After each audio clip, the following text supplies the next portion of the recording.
সুপ্রভাত। কেমন আছো তোমরা সবাই? অনন্যার ব্লগসের আরও একটি নতুন ব্লগে তোমাদের সবাইকে অনেক অনেক অনেক স্বাগত জানাই। আমি তো ভালোই আছি, আশা করি তোমরা সবাই খুবই ভালো আছো। আজ বুধবার, সকাল এখন 8:30 মতো বাজে। আমি ঘুম থেকে উঠেছি ঠিকই, কিন্তু আমি ঘুম থেকে উঠে কিছুক্ষণ বসেছিলাম বিছানায়, কারণ আমার চোখ দুটো আবার বন্ধ হয়ে যাচ্ছিল ঘুমে। তো সেই জন্যই 7:30 থেকে বিছানায় বসে অপেক্ষা করে ব্রাশ করে ফ্রেশ হতে 8:30 বেজে গেছে। বুঝতেই পারছো আমি ওই মাঝের সময়টা বিছানায় বসে কি করছিলাম। যদিও শুয়ে পড়িনি, কারণ আমাকে তো তাড়াতাড়ি উঠতে হবে না। কারণ আজকে প্ল্যান ছিল সকালে বাড়ির কাছের যোগমায়া বাজারটাতে যাওয়ার, কিন্তু আর যাওয়া হবে বলে মনে হচ্ছে না। কারণ কোনো এনার্জিই তো পাচ্ছি না, কী যে হলো মুশকিল। যাই হোক, সকালবেলা তো বাজারে যাওয়ার ব্যাপারটাকে কাটিয়ে দিলাম। যদিও সকালে আজকে উঠে দেখছি রোদ রোদ ভাব, তবে রোদের অভাব। মনে হচ্ছে না সূর্যদেব দেখা দেবেন বলে। তো ব্রাশ করে ফ্রেশ হয়ে আমি তো বিস্কিট আর চা খেয়ে ঘুমটাকে তাড়িয়েছি। তারপরেও আমার বার্ড ফ্লু ভাবটা যাচ্ছে না, তবুও এর মধ্যেই আমি বিছানাটা গুছিয়েছি। তারপর এখন একে একে ঘরের সব আসবাবপত্রগুলো মুছে নিলাম। কালকে যেহেতু স্নান সেরে জামা কাপড়গুলো সিঁড়ির ভেতরে দড়িতেই মেলেছিলাম, তাই একটা জামা কাপড়ও আমার শুকোয়নি। তাই এখন একটু ছাদে দিয়ে দিলাম, যদি শুকিয়ে যায়। আর ছাদে এসে দেখা পেলাম এই যে বিভিন্ন রঙের আমার গোলাপ সুন্দরী, নয়নতারা সুন্দরীদের। আর দেখো, ওয়েদারটা একটু নরম হওয়ার জন্য যে গাছগুলো লাগিয়েছিলাম সেগুলো কিন্তু বেশ সতেজ হয়ে উঠেছে। তাতে করে বোঝাই যাচ্ছে গাছগুলো আমার লেগেই গেছে। আশা করা যায়, জানি না রোদ উঠলে কি হবে। তারপর নিচে এলাম, মা চলে গেল স্নান করতে, আর আমি এখানে শুরু করে দিলাম রান্নাবাড়ি। হ্যাঁ, আজকে তো আমি বাজারে যাওয়াটাকে কাটিয়ে দিলাম। তবে মা স্নানে যাওয়ার আগে একটা হুমকি দিয়ে গেল, যতই তুমি এই বেলা বাজারে না যাও, বিকেলে তোমায় আমি নিয়ে যাবই। কোথায় ভাবলাম বাজারে যাওয়ার হাত থেকে বেঁচে গেলাম, কিন্তু না, বিকেলে ধরে নিয়ে যাবে, তার মানে বাজারে যাওয়ার হাত থেকে মুক্তি লাভ আমি শেষমেশ করতে পারিনি। তার মানে যেতেই হবে। শুধু বলে গেল, দুপুরে খেয়ে রেস্ট করার কথা স্বপ্নেও ভাবিস না, তোকে আমি ধরে নিয়ে যাবই।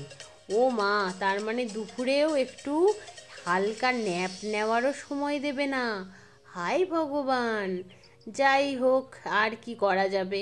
আমি বিশ্বাস করি বন্ধুরা, যে মানুষ বর্তমান নিয়ে বাঁচে, ভবিষ্যৎ নিয়ে নয়। তাই আপাতত আমি রান্না বাড়িতে কনসেন্ট্রেট করি।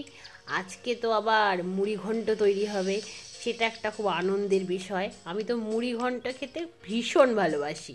তোমরা কারা কারা মুড়ি ঘন্ট খেতে ভালোবাসো? সব রান্না শেষে এবার মুড়ি ঘন্ট রান্নার প্রস্তুতি শুরু হয়ে গেছে। যদিও আমার পাকা রাঁধুনি মায়ের স্নান পুজো সব হয়ে গেছে, সেই জন্যই আমি মুড়ি ঘন্টর প্রিপারেশনটা লাস্টেই রেখেছিলাম। কারণ জলের আন্দাজটা না আমি ঠিকঠাক পাই না। মা জল দিলে কি দারুণ, ঢাকনাটা যখন খুলি না 10-15 মিনিট পরে, তখন দেখবে একেবারে পারফেক্টলি অলরাইট হয়ে যায়। কিন্তু আমি কখনো নিজে জল দিয়ে ট্রাই করিনি যে কেমন হবে। কিন্তু মা জল দিলে এই দেখো, দেখেছো, পারফেক্টলি অলরাইট। আমি জানি না আমি যেদিন নিজে নিজে করব সেদিন কেমন হবে, কিন্তু মা দিলে দারুণ হয়। সেই মায়ের হাত আর আমার হাত, হ্যাঁ, কোথায় হিরোইন আর আমি কোথায় জুনিয়র আর্টিস্ট, তুলনা হয় বলো? সব রান্নাগুলো করে শেষ পর্যন্ত মায়ের সাহায্যে মুড়ি ঘন্টটা করেই ফেললাম। মুড়ি ঘন্টটা হয়ে যাওয়ার পরে মা বলল, স্নানে যাওয়ার আগে একটু টেস্ট করে যা, না হলে তো স্নান করেও শান্তি পাবি না। মা তো আমায় ভালোভাবেই চেনে বলো। তারপরে স্নান করে এলাম, তারপরে করে নিলাম লাঞ্চ। এখন জামা কাপড়গুলো তুলতে ছাদে এসেছি। আলটিমেটলি রোদ তো ওঠেইনি, পুরো মেঘলা হয়ে আছে আকাশ। তো সেই জন্যই অ্যাজ ইউজুয়াল জামা কাপড়গুলো শুকোয়নি, আবার সিঁড়ির ভেতরে দড়িতে মেলে দিলাম। মা রেস্ট নিতে দেয়নি, বিকেলবেলায় টেনে বের করে নিয়ে যাচ্ছে বাজারে। আর তোমরা তো দেখলেই একটা বিয়ে বাড়ির গেট, একদম আমাদের পাশের বাড়িতে বিয়ে হচ্ছে। তো সেই জন্যই কাল বাদ পরশু আবার বউ ভাতের ইনভিটেশন আছে আমাদের। বাজারে যাব, তার সঙ্গে এই যে বউ ভাতের ইনভিটেশনের গিফটটাও কেনা হয়ে যাবে। আর সবজি বলতে শুধু বাড়িতে আলু আর ওই ঢ্যাঁড়সটাই ছিল, আর কিছু নেই, সব বাড়ন্ত হয়ে গেছে। তাই প্রথমেই সবজি বাজারে এসে সবজি নিয়ে নিয়েছি কিনে এক ব্যাগ। তারপরে এখন ফল নেওয়ার পালা। মা আবার এই দোকানে বেগুন খুঁজতে এসেছে, কারণ ওই দোকানে বেগুন ছিল না। এখন এই পনির কাকুর কাছ থেকে নিয়ে নিচ্ছি পনির। জানি শনিবারের আগে খাওয়া হবে না, তবুও নিয়ে নিলাম। তারপরে নিয়ে নিলাম চা। এখন নেব ওষুধ। তারপরে রাস্তাটা পার হয়ে যেতে হবে মন্দিরা দোকানে, মায়ের জন্য কয়েকটা সোয়েটার টিপ নিতে হবে।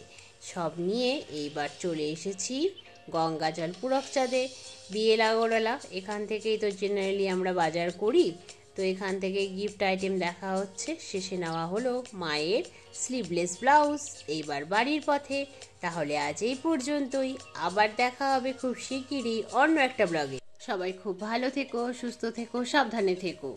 ব্লগটা কেমন লাগলো আজকের অবশ্যই কমেন্টে জানিও। ভালো লাগলে একটা লাইক করে দিও। আজ তবে চলি, বাই বাই।